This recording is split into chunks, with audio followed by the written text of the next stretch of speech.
Video শুরুটা একটা গল্প থেকেই হোক না হলে। গল্পটা একটা ছেলের, বয়স ওই 14-15 বছর। ছেলেটার মা তাকে শিখিয়েছিল, যদি তোমার জীবনে কিছুর প্রয়োজন হয়, ভগবানকে মন দিয়ে ডাকলে ভগবান তা পূর্ণ করবে। তা ছেলেটা ভগবানকে ডাকে প্রয়োজন অপ্রয়োজনে, দরকারে বিনা দরকারে, কিন্তু ভগবান শুনলো না। ছেলেটাও ভাবলো, এমন কি ভগবান যে ডাকলে সাড়া পাওয়া যায় না। তাই সে ভগবানকে মানা বন্ধ করলো। যারা ভগবানকে মানতো তাদের ছোট চোখে দেখতো, সম্ভবত হিংসা। অন্যদের থেকে একটু আলাদা হয়ে সে নিজেকে বড় মনে করলো। অহংকার এলো, আর অহংকার চিরস্থায়ী নয়। যার মনে অহংকার আছে তার পতন নিশ্চিত। রাবণ যেখানে টিকে থাকতে পারলো না, সেখানে ছেলেটা তো কিছুই না।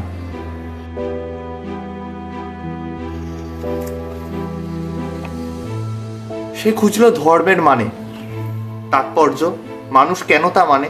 সে পৃথিবী খুঁজছিল, কিন্তু একটা জায়গায় খুঁজতে সে ভুলে গেল, নিজের ভেতরটা। মা তাকে বলেছিল মন থেকে ডাকার কথা, কিন্তু মনের আবছায়া পরিষ্কার করা হয়নি তার। তাই সেই ডাকগুলো আবছায়াতেই কোথায় হারিয়ে গেল। সবের অস্তিত্ব আছে যদি বিশ্বাসটা স্থির হয়।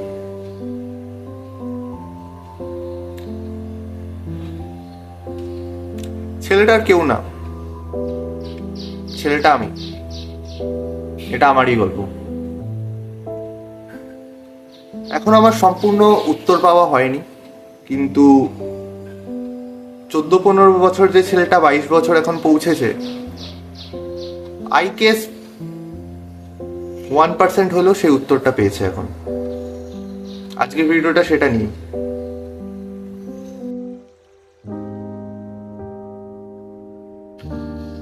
মানুষের ধর্ম নাকি শেখানো ধর্ম, কোনটা?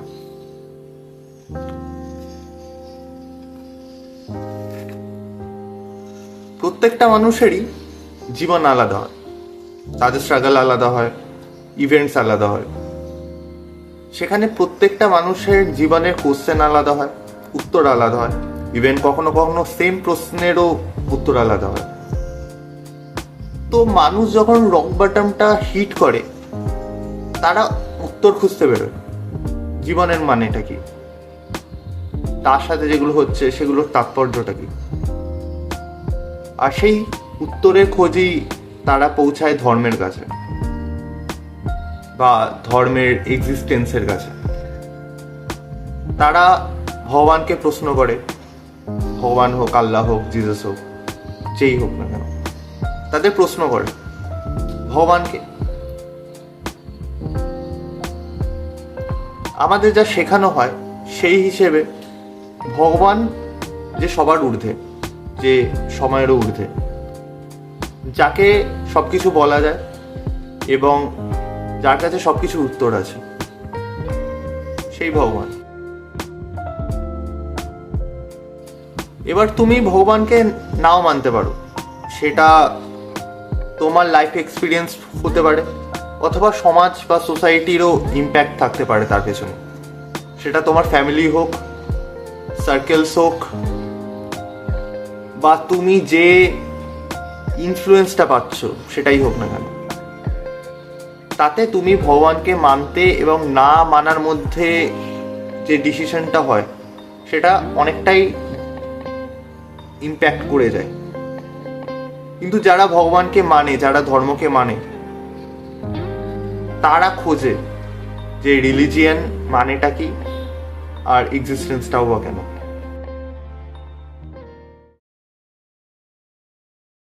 এবার ব্যাপারটা হচ্ছে, আমাদের 5টা হাতের 5টা আঙুল সেম না, কখনো একটা বড়, কখনো একটা ছোট।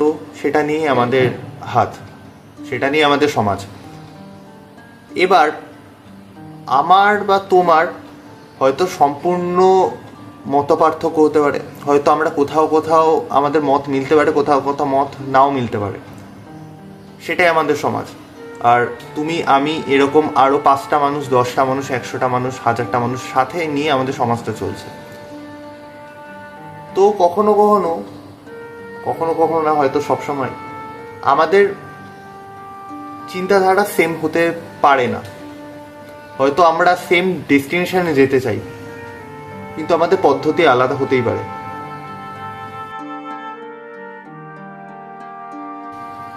এবার তুমি যদি বাজারে যাও আর সেখানে সবাই সেম জামা পরে, সেম রঙের জামা পরে, তাহলে লোকে তোমাকে কি করে চিনবে? তার জন্য লাগে ইউনিকনেস, সবার থেকে আলাদা হওয়াটা, অন্য রঙের জামা, যাতে সবার মধ্যে তোমাকে চেনাটা সহজ হয়ে দাঁড়ায়।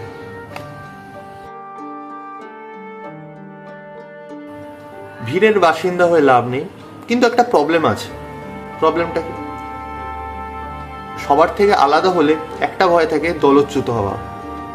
ইউনিকনেসটা দরকার, কিন্তু ভ্যালিডেশনটা আর অ্যাকসেপ্টেন্সটাও দরকার হয়। তাই জন্য তোমার গোটা দলের মধ্যে অনেক ছোট দলও তৈরি হবে, মানে একটা কমপ্লিট সেট না, কিন্তু সাবসেট হতেই পারে। সেখান থেকেই ধর্মের জন্ম, বিভিন্ন ধর্মের জন্ম।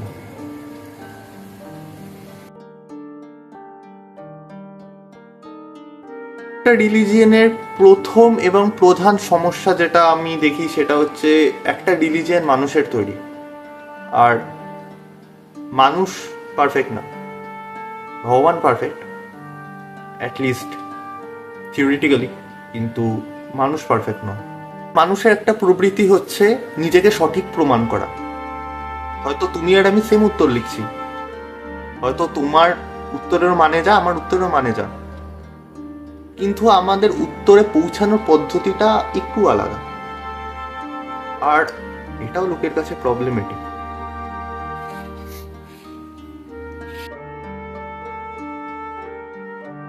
Toxic religion is nothing, just some fragile male ego. কেন? ধর্মটা মানুষের তৈরি, আর সেই মানুষেরা যখন লিখেছে, যারা লিখে গেছে তারা নিজেদের ঊর্ধ্বে রেখে গেছে। সেখানে সমস্যা আছে।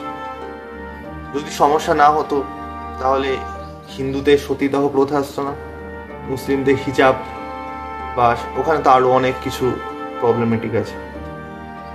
ইভেন খ্রিস্টিয়ানও সেখানে আলাদা না। 16 শতাব্দী বা তারও আগে দেখাই গেছে যে কেউ যদি সায়েন্স প্র্যাকটিস করে, মেয়েরা তাদেরকে উইচ ভেবে খোলা রাস্তার মধ্যে মারা হয়েছে। আর এই সমস্যাটা শুধু কিছু ধর্মে না, ইতিহাস খুঁজলে সব ধর্মের মধ্যেই আছে। আরেকটা যেটা প্রবলেম, সেটা ফিল হয় মানুষ ভগবানকে মানে শুধু ভয়ের জন্য। যদি আমি এটা ভুল করি তাহলে আমি হেলে চলে যাব, যদি আমি ঠিক করি তাহলে আমি স্বর্গে যাব। আমার মনে হয় মনুষ্যত্ব সব সঠিকের মধ্যে নয়। মানুষ ভুল করবে, সেটা স্বাভাবিক। এবার শুধুই ভুল করবে সেটাও ভুল, কিন্তু কিছু ঠিক কিছু ভুলেই মানুষ তৈরি হয়। যদি ভুল না করো তাহলে তুমি সঠিকের পরিচয় পাবে না।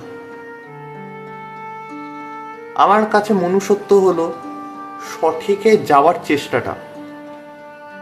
এবার যদি আমি ভয় পাই যে আমি ভুল করব, তাহলে আমি সেই ভুলটাকেই নর্মালাইজ করার চেষ্টা করব, অথবা ওই ভুলটাকেই সঠিক প্রমাণ করার চেষ্টা করব।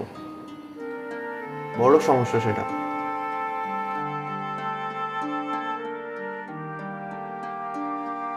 ভগবান কি?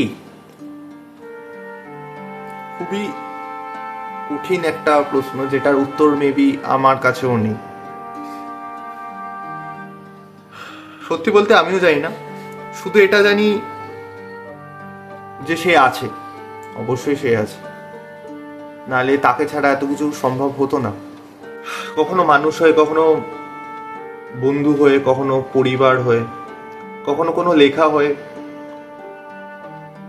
বা কখনো প্রতীক্ষা হয়ে, সে সে এসেছে, বারবার এসেছে আর বারবার আসবে। একটা মানুষের জীবনে সে যদি ভুল করে এবং সে যদি ঠিকের উদ্দেশ্যে যাওয়ার চেষ্টা করে, তার কাছে ভগবান আসবে, কারণ সঠিকটা আসা দরকার।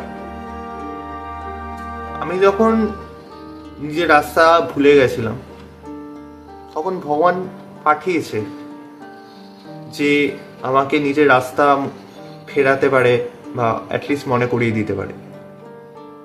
আমার মনে হয় ভগবান আমাদের ভেতরেই আছে, আর তা আমাদের ভেতরে আছে ইচ্ছায়, কর্মে, এবং তাতেই সে শক্তিশালী হয়।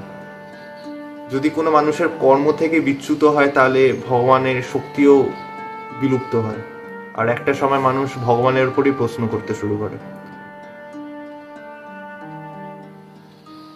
ভগবান ভেতরেই আছে, কারণ যদি ভগবান আমরা যদি গ্রাউন্ড ফ্লোরে থাকি আর 7 নম্বর ফ্লোরে যদি ভগবান থাকে, তাও রিসর্টে, তাহলে আই থিঙ্ক ভগবান আমাদের কেয়ার করে না, অথবা ভগবান আমাদের থেকেই ভয় পেয়ে আছে এবং সেও হয়তো চাচ্ছে যে আমরা কিছু ঠিক করি যাতে ভগবানের অস্তিত্বটা ফিরে আসুক।